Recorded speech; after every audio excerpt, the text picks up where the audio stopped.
So ito naman yung CAG CAG na na power tools. Kaya puro mura lang din yan guys. Silipin natin kung ano pwede nating mabili.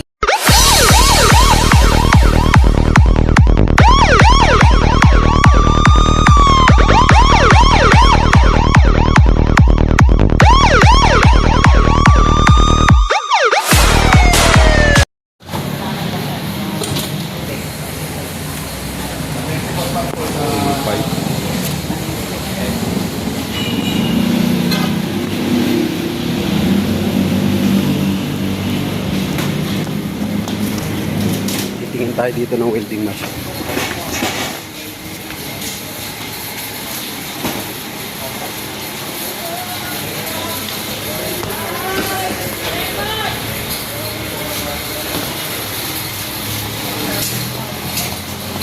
Sir, magkano yung welding machine niyo, sir?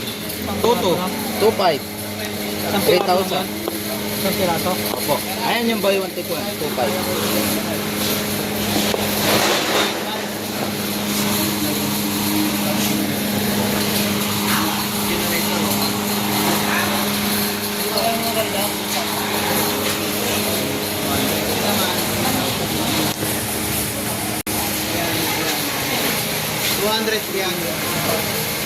Buy one take one to. 3.5 kasi Magkano to? 2.5 dalawa? pati isa lang, 1.5.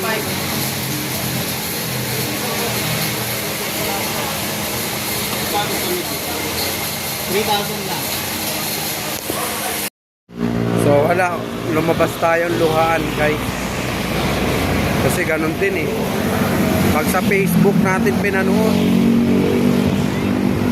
mura, pero pag personal tayo pumunta, mahal pa rin. Parang presyo rin sa TikTok, ay sa ano, sa Shopee. Narinig niyo yung tanong ko kanina, di ba? Mura ng konti. Diba?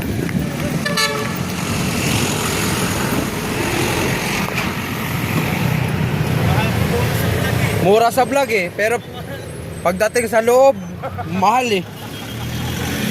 So yun, narinig niyo yung sabi ng kasabay ko. Pag sa vlog daw mo, totoo yun guys. Pag sa vlog, maingganyo ka eh, talagang sasadyain mo siya dito eh. Pero pag nando ka na sa loob, madidismaya ka lang eh. Biruin mo, ang welding machine nila, 500 dun sa vlog. Pero pag pumunta ka dun sa loob, ang bigayan nila, ano, 2.5, pumapatak na 1,250 ang isa. Eh pagka binili natin sa Shopee, 1,449. Konti lang diferensya din eh. Siyempre yung shipping fee naman kay Shopee, minsan free naman eh. At least yung talaga naka-shield, naka-plastic. Diba? Yun nga lang, hindi natin matetest. Dito naman matetesting.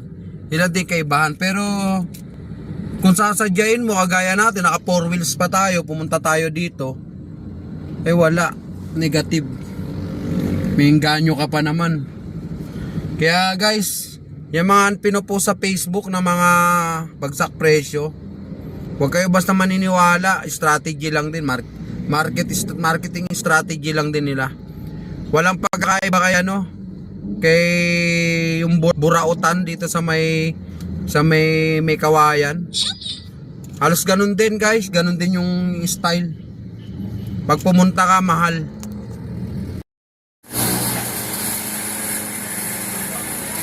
Yung video ko papakita ko sa asawa. Nagpadala ng pambayad eh. Kanina kasi hindi nagigising eh.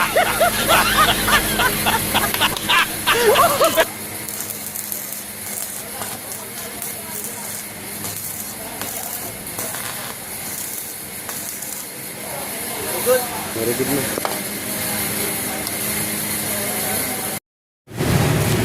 So guys, ayun, nabili na natin welding machine na yan. So bumili pa rin tayo kahit dismayado tayo sa presyuhan dito, no? Bumili pa rin tayo. Huwag lang masayang yung panahon ko rito kasi sinadya ko to eh. Sabi ko nga, gumuho yung pangarap kong welding machine eh. dahil 500 lang sa vlog. Pagdating dito, ano eh, tapos naka 4 wheels pa tayo. O tingnan nyo, naka 4 wheels pa tayo. Pumunta tayo dito, galing pa tayo ng Valenzuela, diba?